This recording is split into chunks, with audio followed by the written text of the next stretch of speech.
안녕하세요. 나타샤의 책 여행입니다. 책 읽기 편안한 시간 보내고 계시죠? 오늘은 조세희 작가의 메비우스의 띠를 읽어보겠습니다. 조세희 작가는 난장이가 쏘아올린 작은 공으로 유명하죠. 메비우스의 띠는 난장이가 쏘아올린 작은 공 연작의 첫 편입니다. 이 작품에도 난장이처럼 안전뱅이와 곱추가 주인공으로 나옵니다. 고등학교 3학년 학생들에게 수학 교사가 수학 교과서에 나오는 메비우스의 띠를 통해 두 가지 이야기를 들려줍니다. 첫 번째 이야기는 굴뚝 청소를 한 아이들 이야기입니다.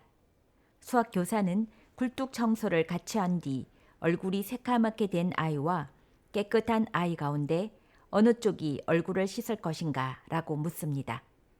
학생들은 상식적으로 대답을 하지요. 그러나 수학교사는 질문 자체가 잘못된 것이라고 지적을 합니다. 그러고 나서 수학교사는 안과 밖을 구별할 수 없는 메비우스의 띠를 칠판에 그립니다. 두 번째는 안전뱅이와 곱추어의 이야기입니다. 몸도 생활도 어려운 안전뱅이와 곱추어의 집은 아파트 재개발 때문에 무너져 버리고 맙니다. 안전뱅이와 곱추는 돈을 제대로 받지도 못했지요. 둘은 복수를 결심합니다. 휘발유통을 담은 통도 준비하고 마음도 굳게 먹지요. 하지만 안전뱅이는 적극적인데 반해 곱추는 겁을 냅니다. 안전뱅이는 살이 피둥피둥 찐 부동산 업자를 만나서 집의 가격에 대해 이야기하지만 부동산 업자의 거짓말에 화가 나고 맙니다. 안전뱅이는 곱추에게 얻어맞고 묶인 사나이에게서 돈과 서류를 받지요. 그리고는 사나이를 차에 태운 채 기름을 붓고 불을 지릅니다. 서로 같은 동기에서 복수를 했지만 곱추는 살인을 한 안전뱅이를 두려워합니다. 안전뱅이는 돈으로 강냉이 기계를 사서 새 살림을 꾸릴 계획을 세웁니다. 하지만 곱추는 이에 반대하며 약장수를 따라갈 것을 결심합니다. 곱추가 돌아가자 안전뱅이는 눈물을 흘리지요. 수학교사는 이런 메비우스의 띠의 많은 진리를 학생들에게 이야기하고 교실을 나갑니다. 그렇다면 수학교사는 왜 메비우스의 띠를 그렸을까요? 메비우스 띠의 상징적 의미는 무엇일까요? 수학 담당 교사가 교실로 들어갔다. 학생들은 그의 손에 책이 들려있지 않은 것을 보았다. 학생들은 교사를 신뢰했다. 이 학교에서 학생들이 신뢰하는 유일한 교사였다. 그가 입을 열었다. 재군, 지난 1년 동안 고생 많았다. 정말 모두 열심히들 공부해 주었다. 그래서 이 마지막 시간만은 입학 시험과 상관이 없는 이야기를 하고 싶었다. 나는 몇 권의 책을 뒤적여 보다가 재군과 함께 이야기해 보고 싶은 것을 발견했다. 일단 내가 묻는 형식을 취하겠다. 두 아이가 굴뚝 청소를 했다. 한 아이는 얼굴이 새카맣게 되어 내려왔고 또 한 아이는 그름을 전혀 묻히지 않은 깨끗한 얼굴로 내려왔다. 재구는 어느 쪽의 아이가 얼굴을 씻을 것이라고 생각하는가? 학생들은 교단 위에 서 있는 교사를 바라보았다. 아무도 얼른 대답을 하지 못했다. 잠시 후에 한 학생이 일어섰다. 얼굴이 더러운 아이가 얼굴을 씻을 것입니다. 그런데 그렇지가 않다. 교사가 말했다. 왜 그렇습니까? 다른 학생이 물었다. 교사는 말했다. 한 아이는 깨끗한 얼굴, 한 아이는 더러운 얼굴을 하고 굴뚝에서 내려왔다. 얼굴이 더러운 아이는 깨끗한 얼굴의 아이를 보고 자기도 깨끗하다고 생각한다. 이와 반대로 깨끗한 얼굴을 한 아이는 상대방의 더러운 얼굴을 보고 자기도 더럽다고 생각할 것이다. 학생들이 놀람의 소리를 냈다. 그들은 교단 위에 서 있는 교사에게서 눈을 떼지 않았다. 한 번만 더 묻겠다. 교사가 말했다. 두 아이가 굴뚝 청소를 했다. 한 아이는 얼굴이 새카맣게 되어 내려왔고 또 한 아이는 그름을 전혀 묻히지 않은 깨끗한 얼굴로 내려왔다. 재구는 어느 쪽의 아이가 얼굴을 씻을 것이라고 생각하는가? 똑같은 질문이었다. 이번에는 한 학생이 얼른 일어나 대답했다. 저희들은 답을 알고 있습니다. 얼굴이 깨끗한 아이가 얼굴을 씻을 것입니다. 학생들은 교사의 말을 기다렸다. 교사는 말했다. 그 답은 틀렸다. 왜 그렇습니까? 더 이상의 질문을 받지 않을 테니까 잘 들어주기 바란다. 두 아이는 함께 똑같은 굴뚝을 청소했다. 따라서 한 아이는 얼굴이 깨끗한데 다른 한 아이의 얼굴은 더럽다는 일은 있을 수가 없다. 교사는 분필을 들고 돌아섰다. 그는 칠판 위에다 메비우스의 띠라고 썼다. 메비우스의 띠는 직사각형의 종이를 한번 비틀어 양쪽 끝을 붙였을 때 생기는 곡면. 이 면은 안과 밖의 구별이 없어 곡면상의 어느 한 점에서 면 위를 더듬어 한 바퀴 돌면 그 뒤쪽으로 오게 된다. 이 띠의 폭을 반으로 가르면 원래의 크기보다 2배가 되는 둥근 고리가 된다. 제군이 이미 교과서를 통해서 알고 있는 것이지만 이것 역시 입학시험과는 상관없는 이야기니까 가벼운 마음으로 들어주길 바란다. 면에는 안과 겉이 있다. 예를 들자. 종이는 앞뒤 양면을 갖고 지구는 내부와 외부를 갖는다. 평면인 종이를 길쭉한 직사각형으로 오려서 그 양끝을 맞붙이면 역시 안과 겉 양면이 있게 된다. 그런데 이것을 한번 꼬아 양끝을 붙이면 안과 겉을 구별할 수 없는, 즉 한쪽 면만 갖는 곡면이 된다. 이것이 제군이 교과서를 통해서 잘 알고 있는 메비우스의 띠다. 여기서 안과 겉을 구별할 수 없는 곡면을 생각해보자. 안전뱅이는 콩밭으로 들어갔다. 아직 날이 저물기 전이어서 잘 여문 콩대를 몇 개 골라 꺾을 수 있었다. 콩밭에 잡초가 너무 많았다. 안전뱅이는 꺾은 콩대를 가슴에 끼고 밭고랑 사이를 기었다. 조용해서 잡초의 씨앗 떨어지는 소리까지 그는 들을 수 있었다. 말이 콩밭이지 잡초밭이나 마찬가지였다. 안전뱅이는 황토끼를 나와 콩대를 빼었다. 나무 타는 냄새가 좋았다. 날은 금방 저물기 시작했다. 그가 콩밭으로 들어가기 전에 불을 붙여 놓은 나무들이 빨갛게 타 들어갔다. 그는 깨어진 철판을 불 위에 놓고 콩을 까 넣었다. 바짝 마른 나무는 연기 한 줄기 내지 않고 잘 탔다. 그 나무는 몇 시간 전까지만 해도 곱춘의 마루로 깔려 있었던 것이다. 사람들이 곱춘의 집을 무너뜨렸다. 새망치를 든 사나이들이 한쪽 벽을 부수고 뒤로 물러서자 북쪽 지붕이 거짓말처럼 내려앉았다. 그들은 더 이상 곱춘의 집에 손을 대지 않았고 미루나무 옆 털 엿기풀 위에 앉아있던 곱춘은 일어서면서 하늘만 쳐다보았다. 그의 부인은 내 아이와 함께 종자로 남겨두었던 옥수수를 마당가에서 땄다.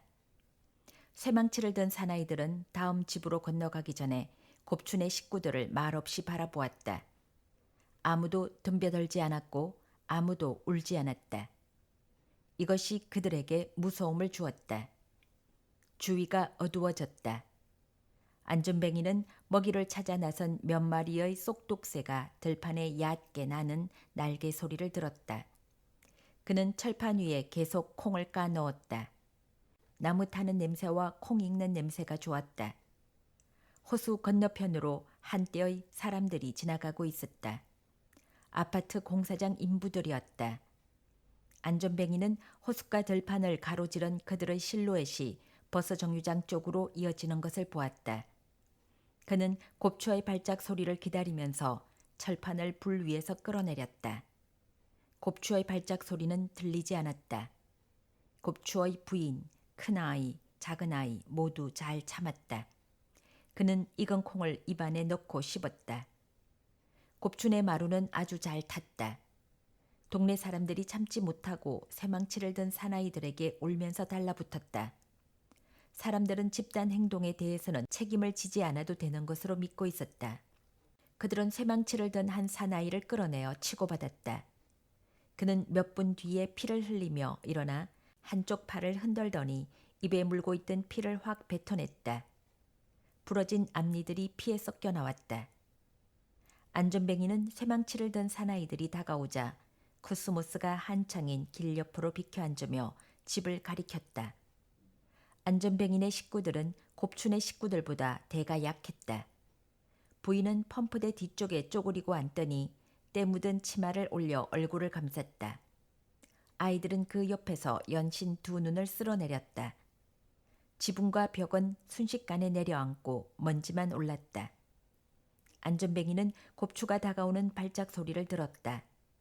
곱추는 들고 온 플라스틱 통을 불기가 닿지 않을 곳에 놓았다. 통에 휘발유가 가득 들어 있었다. 곱추는 이 무거운 통을 들고 어두운 심리 벌판길을 걸어갔다. 그 벌판 끝 공터에는 약장수들이 은박지에 싼 산토닌을 팔고 있었다. 그들은 폐차장에서 망가진 승용차를 사 몰고 다녔다. 차 안에는 나왕 강목, 단단한 돌, 맥주병, 긴 못, 숫돌에 날카롭게 간 장금들을 실었다. 사범이라는 사람이 사용하는 도구였다. 그는 손으로 돌과 맥주병을 깨고 나왕 강목을 부러뜨리고 나무에 박아 끝을 구부린 긴 못을 이로 뽑았다. 그는 날카로운 장금을 소나귀에 넣어 나일론 끈으로 묶고 그 칼끝을 배에 대어 눌러 뺄 때 사람들은 온몸 피부 조직이 칼날 밑에서 짓이겨지는 착각을 느끼고는 했다. 사범은 아무렇지도 않았다. 그의 힘은 무서웠다. 곱추는 그에게서 휘발유를 얻었다. 승용차의 구조도 자세히 살펴보았다. 안전뱅이는 곱추가 어둠 속에 잠겨있는 동네 쪽으로 고개를 돌리고 서 있는 것을 보았다. 곱추가 주저앉자 그는 철판을 밀어주었다. 곱추는 콩을 입으로 가져가다 말고 낮게 물었다. 무슨 소리지? 응? 무슨 소리가 났어? 두 사람은 잠깐 숨소리를 죽였다. 새가 날아다니는 소리야. 안전뱅이가 말했다. 쑥독새가 먹이를 찾아 날고 있어. 밤에? 낮엔 잠을 잔다고. 나무에 혹처럼 붙어서 잠을 자는 새야. 곱추는 입으로 가져가던 콩을 철판 위에 놓았다.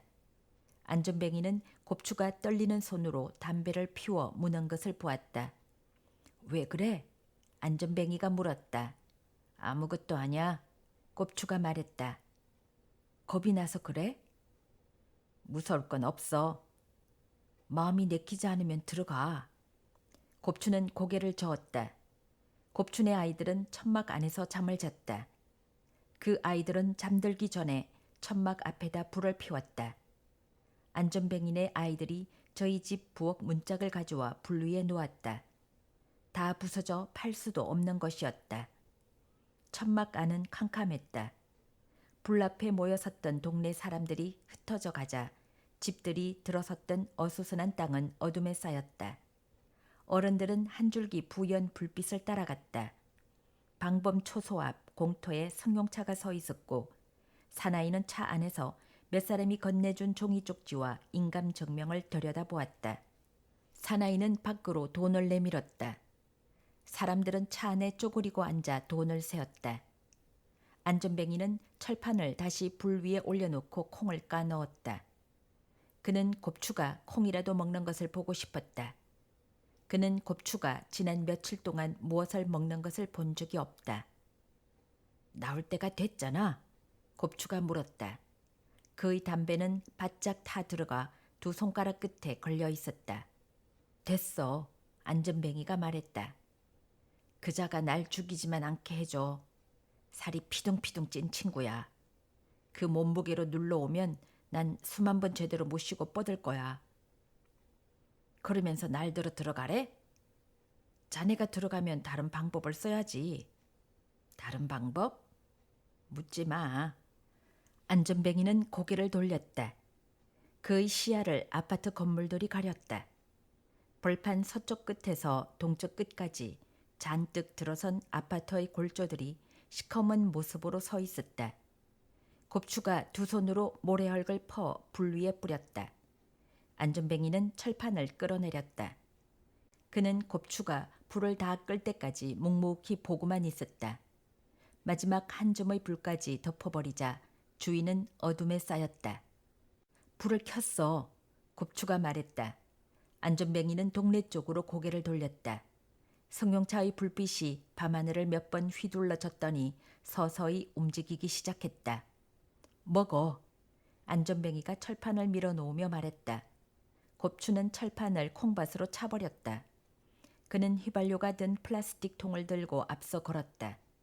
안전뱅이는 급히 그의 뒤를 따라갔다. 길이 움푹 파인 곳에 물이 괴어 있었다. 물 가운데 디딤돌이 2개 놓여 있어 곱추는 어림짐작으로 그것들을 밟고 건너뛰었다. 그는 안전뱅이를 기다렸다. 안전뱅이는 물 웅덩이를 피해 길가 잡초 위로 기어 곱추가 서 있는 곳으로 갔다.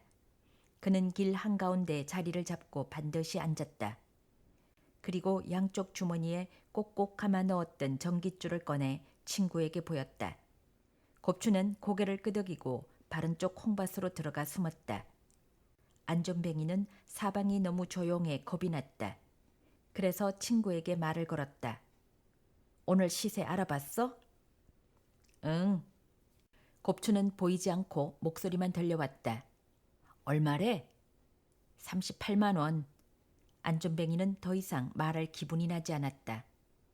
앞을 봐. 곱추가 콩밭 속에서 말해왔다. 안전뱅이는 2줄기의 불빛이 밤하늘을 휘저으며 다가오는 것을 보았다. 불빛 이외에는 아무것도 보이지 않았다. 눈을 감았다. 밝은 불빛은 안전뱅이의 망막에 진한 어둠만 남겼다. 그는 꼼짝하지 않았다. 승용차가 물웅덩이를 건너며 경적을 울려대도 그는 꼼짝하지 않았다. 완충기가 그의 턱을 밀어붙이더니 승용차는 멎었다. 욕을 퍼부어대는 사나이의 목소리가 들려왔다. 곱추는 바른 쪽 콩밭에서 몸을 찰싹 붙였다. 사나이가 문을 열고 나왔다. 안전뱅이는 옆으로 몸을 들더니 눈이 부신 얼굴로 사나이를 올려다보았다. 이봐, 왜 그래? 사나이가 외쳤다. 안전뱅이가 작은 목소리로 뭐라고 중얼거리고 있었다. 사나이는 허리를 굽히며 물었다. 뭐라고? 죽고 싶다고. 안전뱅이가 말했다.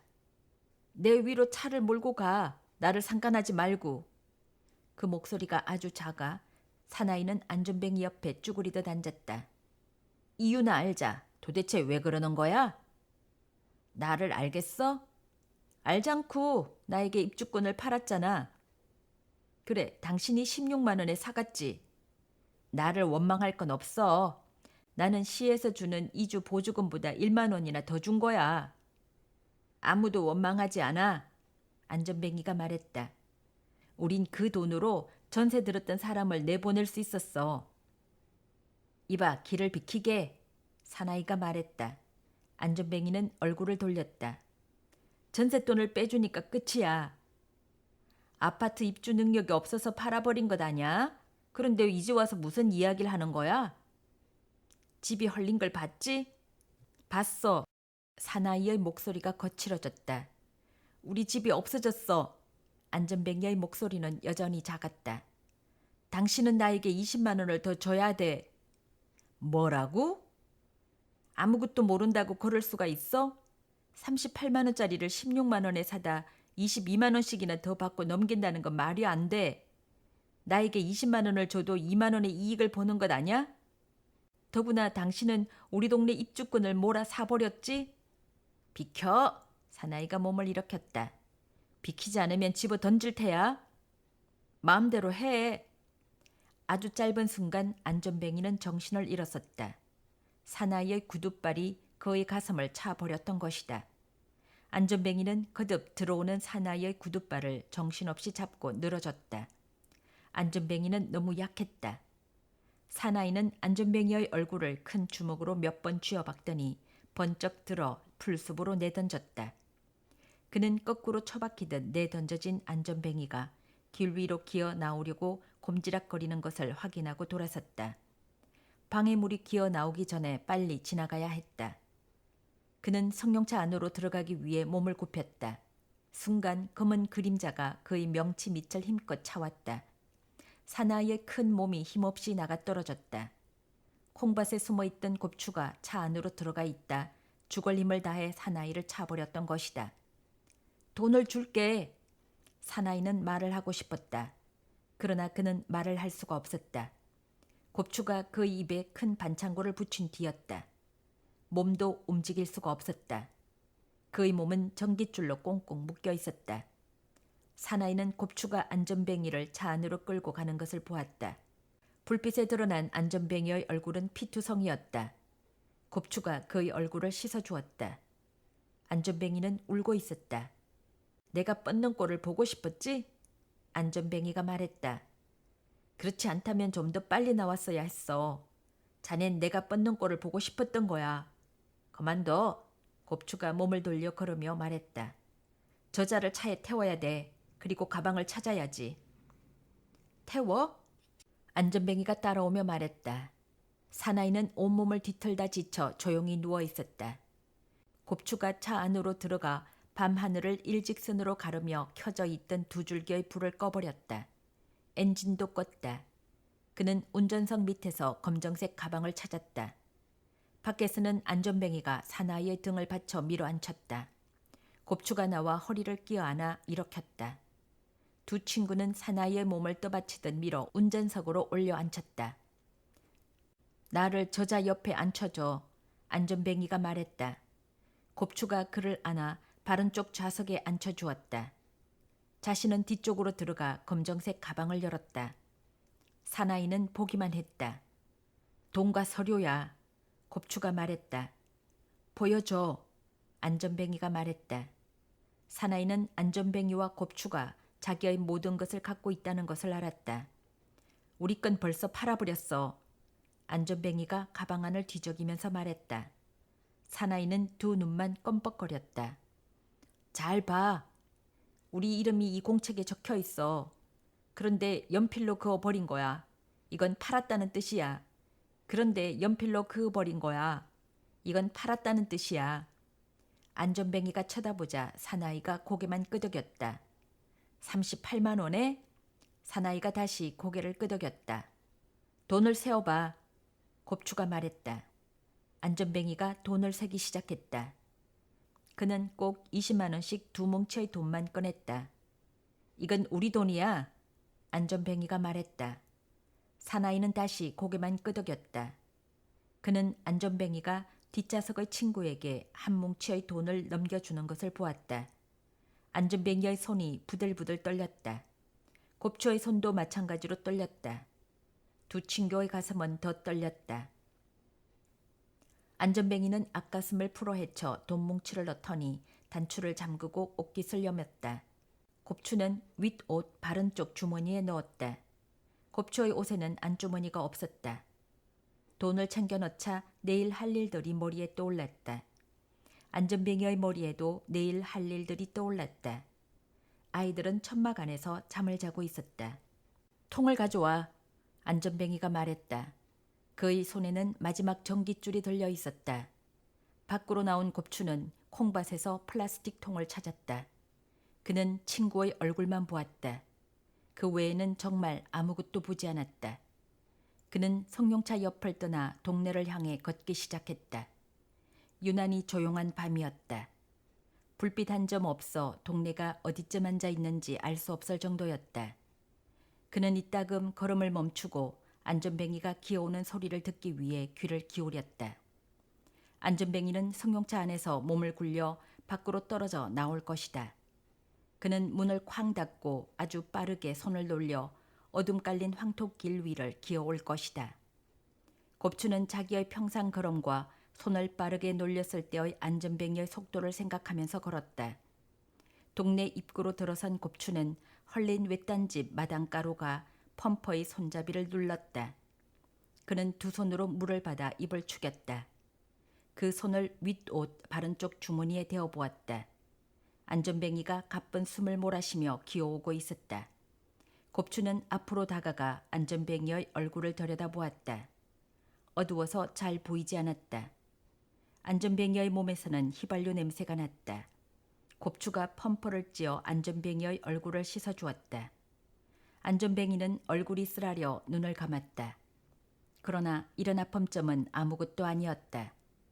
그는 가슴속에 들어있는 돈과 내일 할 일들을 생각했다. 그가 기어온 황토길 저쪽 끝에서 불길이 솟아올랐다.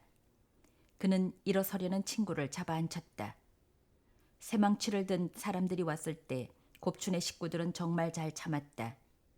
안전뱅이네 식구는 곱춘의 식구들보다 대가 약했다. 안전뱅이는 갑자기 일어서려고 한 친구가 마음에 들지 않았다. 폭발 소리가 들려왔을 때는 안전뱅이도 놀랐다. 그러나 그것도 잠깐뿐이었다. 불길도 자고 폭발 소리도 자버렸다. 어둠과 침묵이 두 사람을 싸고 있었다. 곱추가 앞서 걸었다. 안전뱅이가 그 뒤를 따랐다. 살 게 많아. 그가 말했다.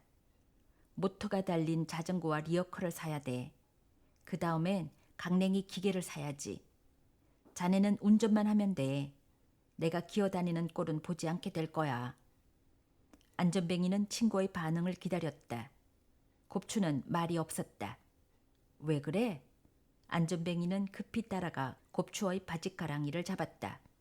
이봐, 왜 그래? 아무것도 아냐. 곱추가 말했다. 겁이 나서 그래?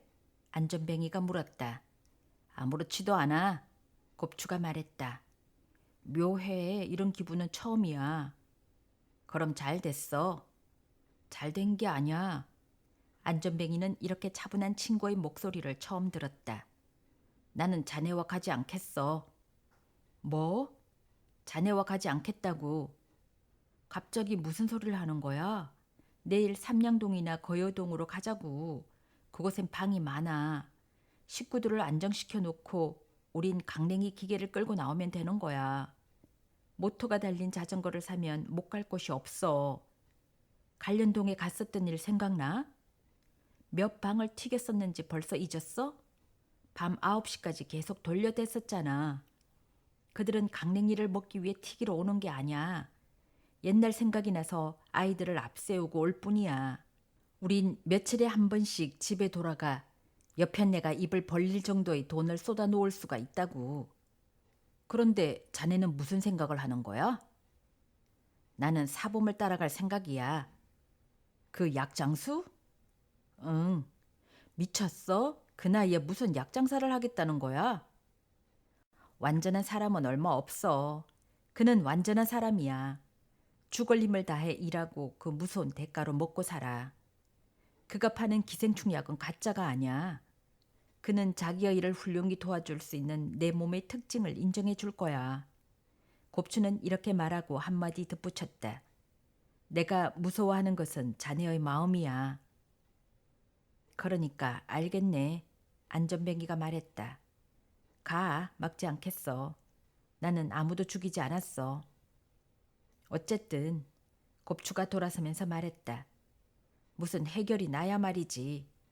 어둠이 친구를 감싸 안전뱅이는 발작 소리밖에 듣지 못했다. 조금 있자 발작 소리도 들리지 않았다. 그는 아이들이 잠든 천막을 찾아 기어가기 시작했다. 울지 않겠다고 이를 악물었다. 그러나 흐르는 눈물은 어쩔 수 없었다. 그는 이 밤이 또 얼마나 길까 생각했다. 교사는 두 손을 교탁 위에 얹었다. 그는 제자들을 향해 말했다. 끝으로 내부와 외부가 따로 없는 입체는 없는지 생각해보자. 내부와 외부를 경계 지을 수 없는 입체, 즉 메비우스의 입체를 상상해보라. 우주는 무한하고 끝이 없어 내부와 외부를 구분할 수 없을 것 같다. 간단한 메비우스의 띠에 많은 진리가 숨어 있는 것이다. 내가 마지막 시간에 왜 굴뚝 이야기나 하고 띠 이야기를 하는지 제구는 생각해 주리라 믿는다. 차차 알게 되겠지만 인간의 지식은 터무니없이 간사한 역할을 맡을 때가 많다. 제구는 이제 대학에 가 더 많은 것을 배우게 될 것이다. 제구는 결코 제군의 지식이 제군이 입을 이익에 맞추어 쓰여지는 일이 없도록 하라. 나는 제군을 정상적인 학교 교육을 받은 사람, 사물을 옳게 이해할 줄 아는 사람으로 가르치려고 노력했다. 이제 나의 노력이 어떠했나 자신을 테스트해 볼 기회가 온 것 같다. 다른 인사말은 서로 생략하기로 하자. 차렷! 반장이 벌떡 일어서며 소리쳤다. 경례!